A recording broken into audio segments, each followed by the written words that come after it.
একজন বা দুইজনকে পরিচিত করিয়ে দেই, তারপর আমাদের ফিডব্যাকটা দেই, গত 2 দিনের ফিডব্যাক বা 1 দিনের ফিডব্যাক, সেই ফিডব্যাক গুলো দেবো নিশ্চয়ই ইনশাল্লাহ। তারপর আপনাদের তারপর সাকিব ভাই কথা রাখেন, শেষে আপনাদের প্রশ্ন নেই। তো এবারও শুরুতে কথা নিয়ে অনুরোধ করবো আমাদের প্রার্থীদের মধ্যে অন্যতম একজন কার্যকরী কার্যনির্বাহী সদস্য পদে যিনি প্রতিনিধিত্ব করছেন, অন্যতম একজন আমাদের সর্বশেষ বিটিপি আন্তঃবিশ্ববিদ্যালয় বিতর্ক প্রতিযোগিতায়, জাতীয় প্রতিযোগিতায় চ্যাম্পিয়ন হয়েছে আমাদের তাজিনুর রহমানকে অনুরোধ করছি কথা নিয়ে আসার জন্য।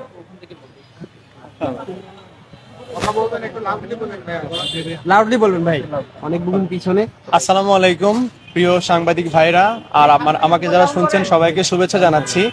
আমি তাজিনুর রহমান, আমি ঐক্যবদ্ধ শিক্ষার্থী জোট থেকে এবার আসন্ন ডাকসু নির্বাচনে কার্যকরী সদস্য পদে লড়ছি। আমি বিশ্ববিদ্যালয় জীবনের শুরু থেকে পড়াশোনার পাশাপাশি বিভিন্ন কোকারিকুলাম অ্যাক্টিভিজমের সাথে জড়িত ছিলাম।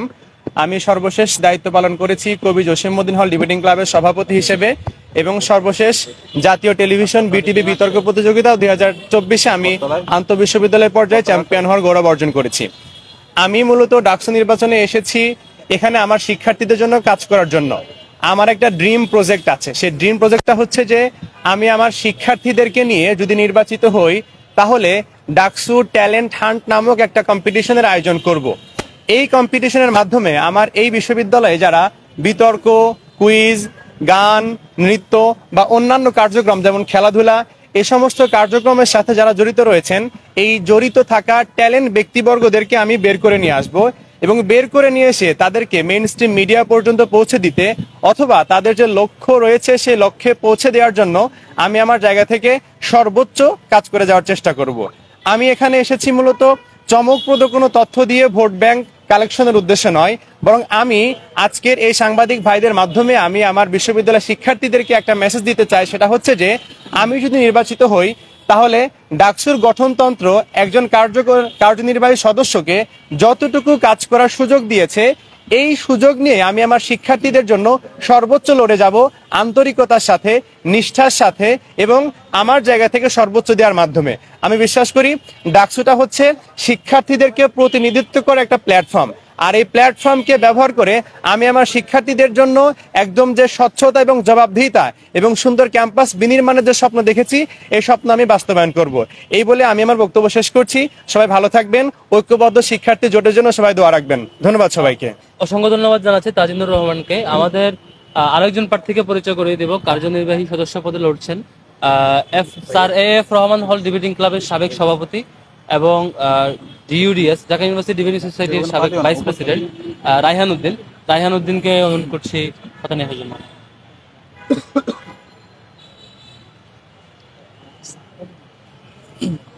আসসালামু আলাইকুম। আমি কোনো ভূমিকা ছাড়াই সরাসরি কথা বলতে চাই। ঢাকা বিশ্ববিদ্যালয় তার ওজনটা আমরা বিশ্বাস করি প্রশাসন নিজেও জানে না।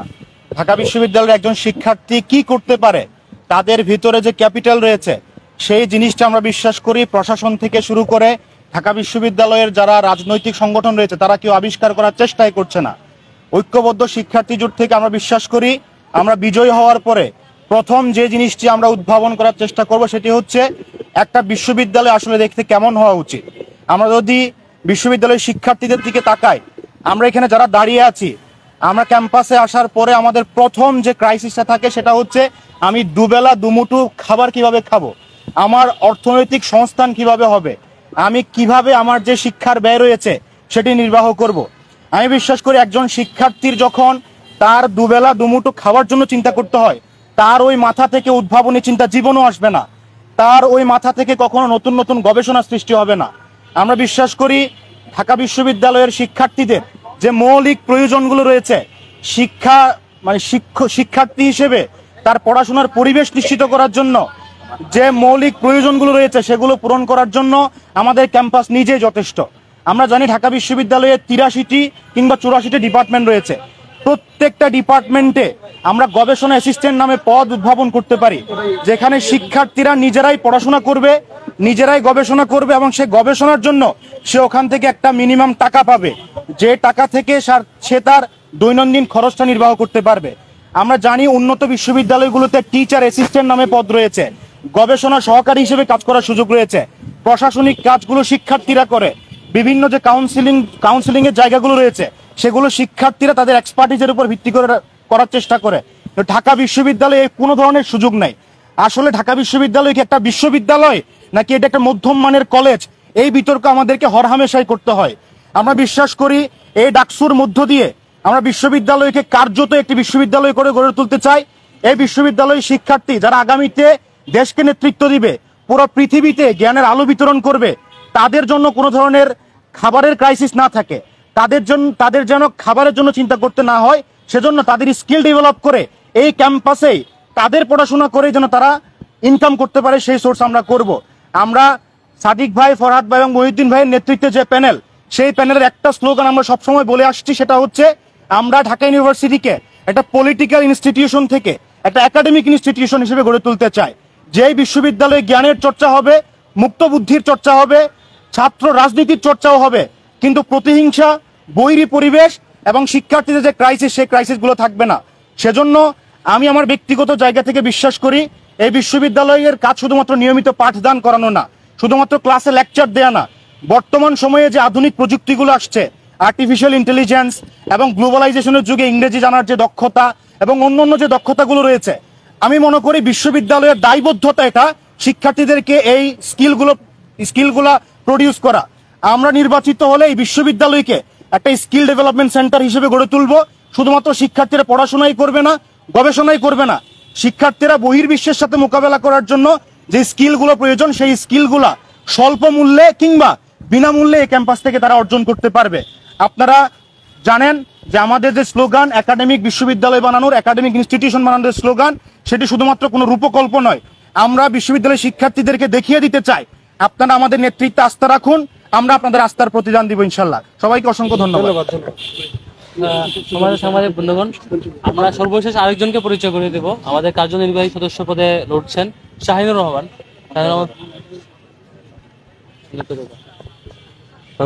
আসসালামু আলাইকুম, আমি মোহাম্মদ শাহিনুর রহমান, প্রতিদ্বন্দ্বিতা করছি ঐক্যবদ্ধ শিক্ষার্থী জোট থেকে কার্যনির্বাহী সদস্য পদে।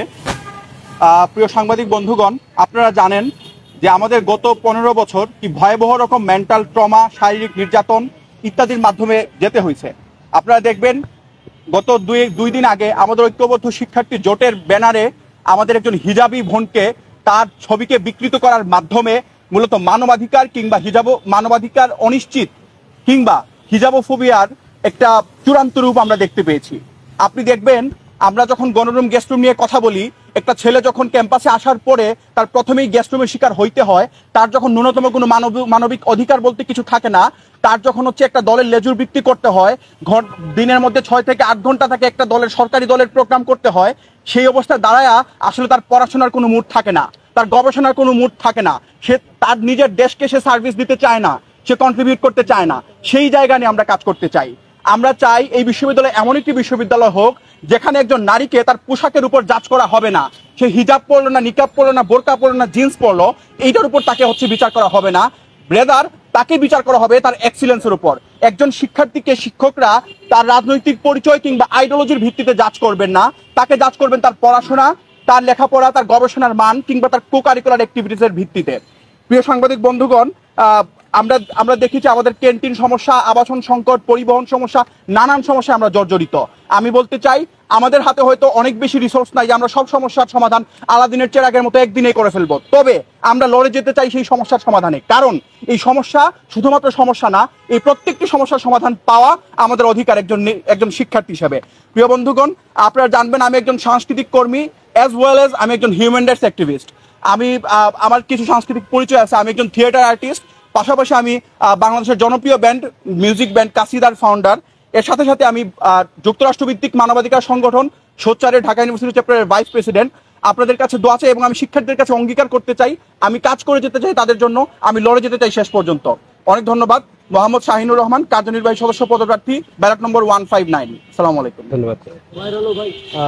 সমাজের সাংবাদিক বন্ধুগণ, আমরা আর এ পর্বে যাচ্ছে না, সরাসরি আমাদের সমাপনের দিকে যাব। গতকালকে থেকে কয়েকটি আপডেট জানিয়ে রেখে আমি সাদিক ভাইয়ের দিকে ফরওয়ার্ড করবো ইনশাল্লাহ।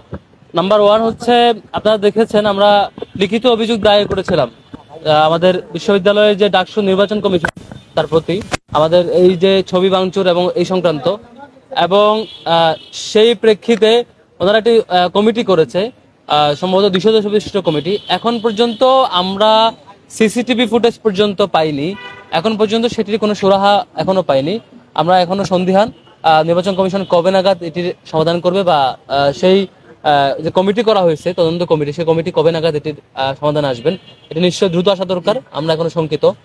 আর সামগ্রিকভাবে দেখতে পাচ্ছেন, গতকালকেও আজকে আমরা পত্রিকায় দেখলাম যে একজন প্রার্থী তিনি একটি হলে রাত 12টার পরে হলের রুমে যেয়ে হচ্ছে প্রচারণা করছেন, যেটি 11টার পরে নীতিমালা ভঙ্গ করে আমাদের ছাত্র দলের আবিদ ভাই।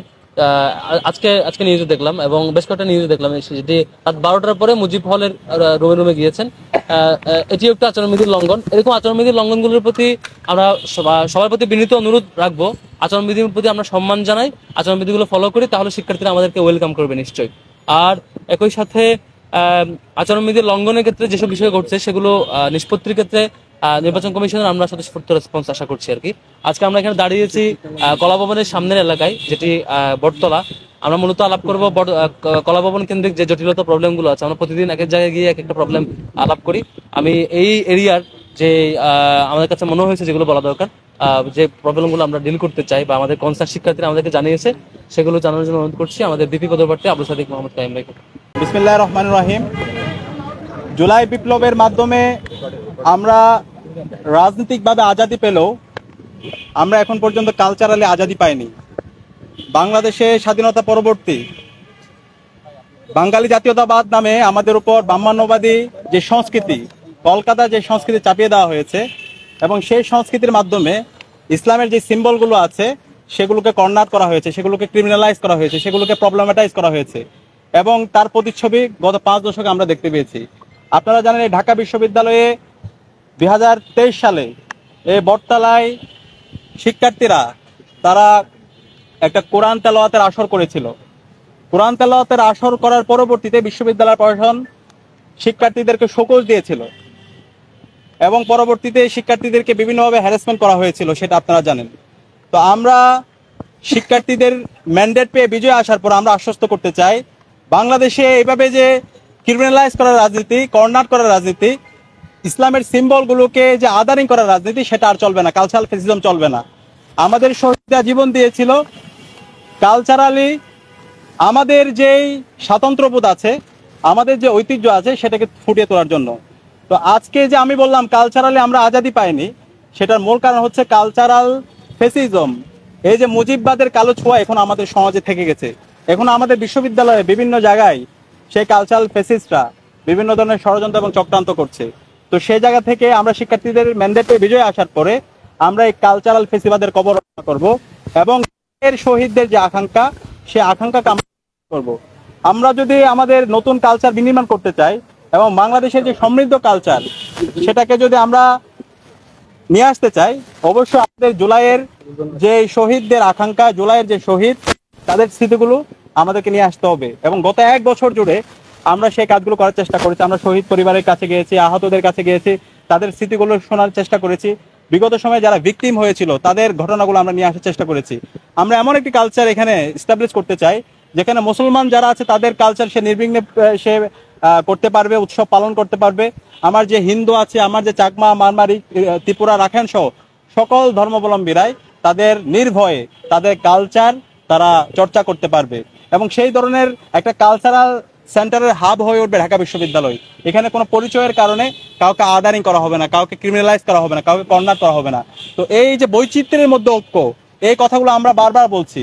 একটা হচ্ছে inclusive university, unity in diversity, সেটা ইনশিওর করাই হচ্ছে আমাদের উদ্দেশ্য, এবং সে উদ্দেশ্যে আমাদের জোটের নাম দিয়েছি ঐক্যবদ্ধ শিক্ষার্থী জোট। তো ইনশাল্লাহ আমরা যখন শিক্ষার্থীদের ম্যান্ডেট পেয়ে জয়ী হয়ে আসবো, একটা মাল্টি কালচারাল ইনস্টিটিউশন হবে আমাদের ঢাকা বিশ্ববিদ্যালয়।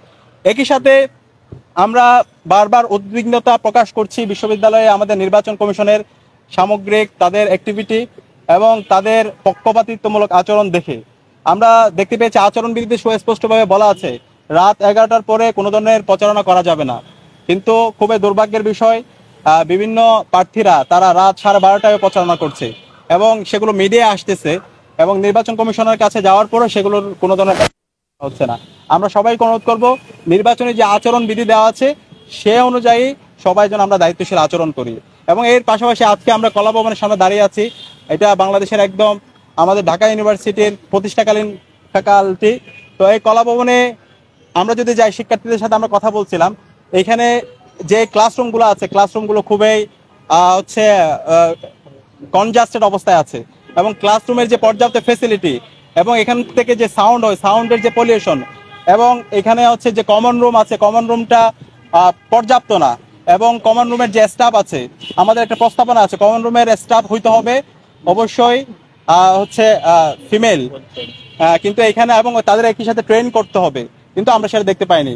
একই সাথে এই আমাদের হচ্ছে গবেষণার জন্য আমাদের কলা ভবনের শিক্ষার্থীদের যেভাবে তাদেরকে গবেষণা কাজে সংযুক্ত করা দরকার এবং বিভিন্ন ধরনের ক্রিয়েটিভ কাজে তাদেরকে এঙ্গেজ করা দরকার এবং সেখানে যেভাবে বাজেট দেওয়া দরকার তা আমরা দেখতে পাচ্ছি না। একই সাথে কলা ভবনে যে লিফটটা আছে, সেই লিফটে আমরা বিগত সময়ে বিভিন্ন সময় দুর্ঘটনা দেখতে পেয়েছি, এবং এতবার অভিযোগ করার পরেও সেই লিফট সংস্কার করা হচ্ছে না।